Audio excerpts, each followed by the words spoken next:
Now, of course, Tallahassee has a vibrant art scene, and one of the things I got a chance to do over the weekend, last weekend, was to check out a new play brought to us by a New York-style playwright. He's here as the assistant professor of theater at Florida A&M University. Let me welcome James Webb. James, thanks so much for joining us here on set. Thank you so much for having me. You're bringing a new play, something that you wrote. It's called Sibling Rivalry. Tell us about it. Sibling Rivalry. It's a play pretty much about brothers and sisters who live in the Deep South. And there's several different vignettes, and each vignette is surrounded by some form of funeral, either before the funeral, during the funeral, or after the funeral. And the reason for funerals is because I love them. I think something about a funeral brings out our most heightened self, our best self, but it can also bring out our worst self.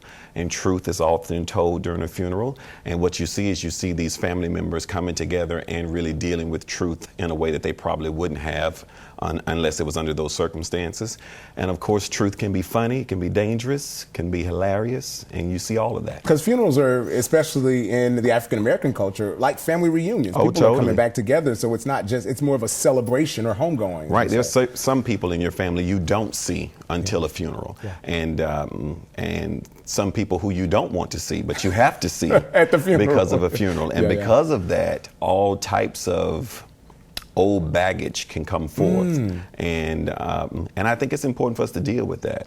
You know, just as a sort of history about the play, you know, I have my own issues that I'm working with in terms of my own siblings, and oftentimes asking the question, why don't I call or visit as much as I probably should? And I can say that I'm busy. I can say that, oh, I have a lot on my plate, but you call who you want to call. Yeah. And I wanted to figure that out. And my method for always figuring out my own madness is I sit down at the writing table and I write. And so I wrote this play to try to help me to understand why I don't regularly talk to my siblings the way that I should, and more so the way that I would like to. And so because I wrote this play and I was able to really deal with some of our own baggage, I think it has brought me closer to them, and I'm able to have a better relationship with them because I think I understand them now, and I understand some of the motivations of why they do what they do and why I do what I do. Was that the inspiration? Was there a single incident that said, hey, this is forcing me to go to the writing table, so I have to write this play? I went to see my sister in Seattle, Washington. I love her so dearly. I went to see her maybe about 3 Thanksgivings ago. And we got into a huge argument, typical. The first day was wonderful, but then the second day was knockout, drag out. And somewhere in the argument, she said something to me. She said, she said, everything that you see in me is what you see in you. You just don't know it. And the reason why you don't like me is because you don't like yourself. And when you talk about somebody takes like a fist and punch you in the stomach, and it was a good one too. Yeah. Because it wasn't a low blow, it was a truth blow. And so I was mad, but I sat on that thing for a while. You know, I don't give my sister too much credit for much, but I had to give her credit for that. That was wisdom that came out of her mouth. Okay. And when she said that, I pretty much used that as the premise, and I started writing stories surrounding that premise, because I think that there's some truth to that. And you know, the poignancy comes out having seen the play. There was one line that sticks out to me where there was a brother and sister having a phone conversation. Totally. And I'm not going to give the play away, but there was this one line where the sister says, I'm not your friend. Right. I'm your sister. Right. That's exactly. So it was a moment where she said, no, I ain't supposed to be your friend, but I'm going to love you anyway, and you got to love me too. Right. Yeah. And I think that's the beauty of it, because siblings, you know, to be honest, you know, my parents have known me probably the longest, but, you know, my parents will probably go before my siblings will. So on this earth, my siblings will be the 2 people who know me more and longer than anybody else. And so that means they know everything. They know things you'd never want to be put on television. And so, so there's power in that. And they know how to wield that power in ways that can either hurt you or harm you. Let's talk about theater itself. Okay. I mean, obviously you're a professor of theater, and it seems as though, especially with Sibling Rivalry and bringing it to the stage, that it's almost like an opportunity to visit a psychologist. Oh, totally. Like for not only you, but for people who are seeing it to revisit some things with their families. Oh, totally. Are you seeing that from people who are coming into the audience? Well, I do certainly think people get it. I think based on the laughter of the jokes, I think they totally identify. I think they see themselves up there, and they probably also see their siblings, their loved ones up on stage. Whether or not they go away pondering, I don't know. I would hope that they would. Because I just think something about truth. Truth, when it's given to you the same way my sister gave it to me those years ago, makes you ponder. It's hard to, once the light has been shined on a situation, to just go back into darkness. So I think in some ways people are going to keep thinking about what it is that they're thinking about while they're watching the play. At least I hope so. And that vulnerability and authenticity. I was watching something recently with Dr. Brene Brown, and that's something that she teaches. She's a psychologist in Texas. But totally. That vulnerability and authenticity, even if it's not perfection, there is perfection in that imperfection. Well, vulnerability is the number one way to a true intimate relationship. You must be vulnerable.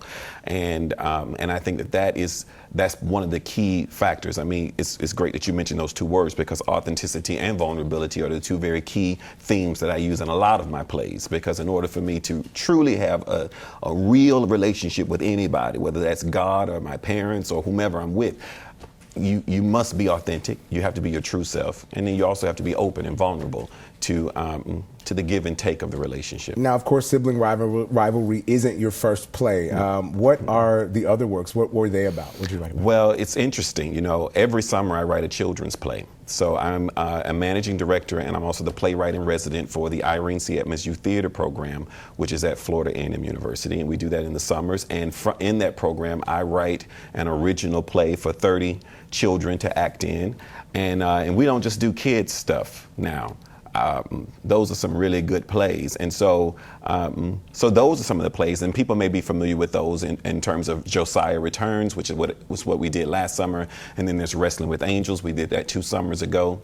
Another play people may be aware of is my play called The Contract. That's my more adult play. So I write adult plays and I write children's plays. Which I've heard about The Contract. You've heard about The Contract. Really New York style. Like, I mean, not that Sibling Rivalry is less, but it is dealing with some interesting themes that are usually not out front. Oh, totally. Yeah. Yeah, I like to ask questions. That's the one great thing about being an artist, is that you boldly ask a question, and then you boldly go on a journey to seek that self-discovery.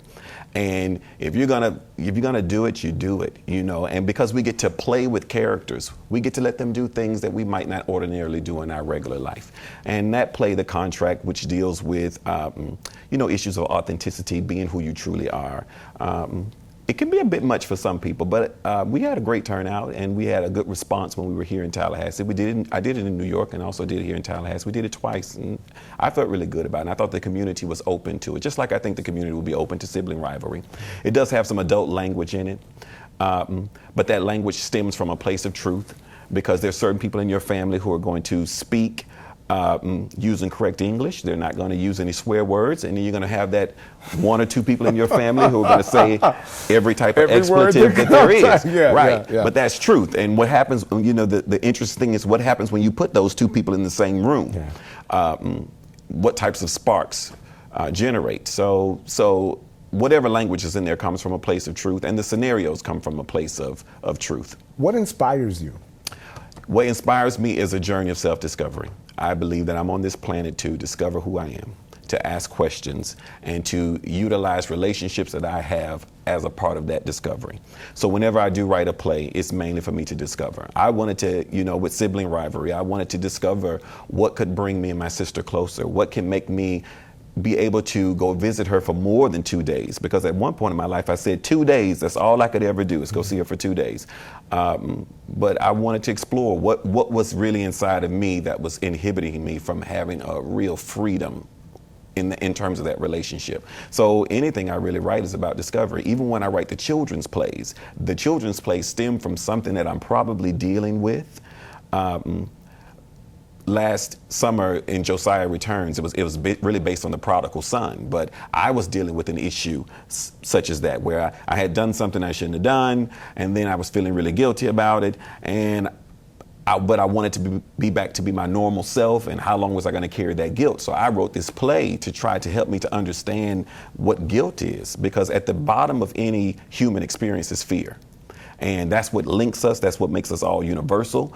In terms of any story that you tell, is if you can link it to some form of fear. And sibling rivalry links to really a lack of trust. So I looked at that as being the fear between what I have with my other siblings. I don't trust them enough to be vulnerable in their presence. And so this whole play and every scene in that play is going to deal with that basic fear of trust. And any audience member can understand what that feels like, to not trust somebody who's supposed to be really close to you. Yeah. And so that makes the play universal.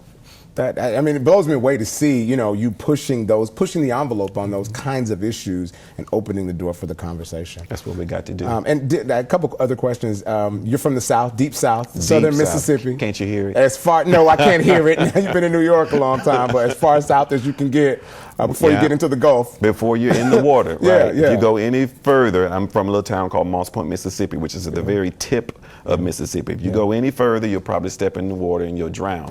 So does being in the South, and we know how religious and all, do those things play a big part in your work? Totally, because I grew up myself as being very religious. I went to church 6 days a week. Out of the 7 day week. Out of the 7 days. Monday choir rehearsal, Tuesday Bible study, Wednesday prayer meeting, Thursday we had youth church, Friday was my day off. Saturday we go clean the church and have another choir rehearsal, and Sunday I'd be in church all day. That was 6 days a week. And with that, I had a certain ideology. I moved and interacted in the world a certain way. And then when I went to college and I began to explore and began to read at Florida A&M University. Okay, undergrad, Florida A&M. Undergraduate. And then in my graduate, I went to University of Florida. Okay. And then for my doctorate at New York University. Okay. But that's when I started asking questions. And in asking questions, because it's a scary thing to ask questions, because sometimes you're taught you don't question God, you don't question society, you don't question your authority. So asking questions is a very dangerous thing to some people. But when you're, that's the main thing of any play. If you ask any playwright, at the bottom of the play is a major dramatic question. Mm-hmm. Any research project, at the bottom of a research project is a question. You've got to ask questions. And so when I started asking questions, things began to open up. One of the things I know August Wilson said, with that question comes a hypothesis. Oh, so totally. You have to come up with what you think the answer is. Doesn't necessarily mean that's the answer. Right. But here's my hypothesis. Yeah, you let that thing play out, and it can show you whether or not that's correct or not. Okay. What's next for you? What's next for me? I am still revising a play that I started. It's so funny. The very first full-length play that I wrote about 6 years ago is still under construction. And so I'm working on that one. And mainly I think that one is still under construction because it's very autobiographical. And so as I'm evolving, the play continues to evolve.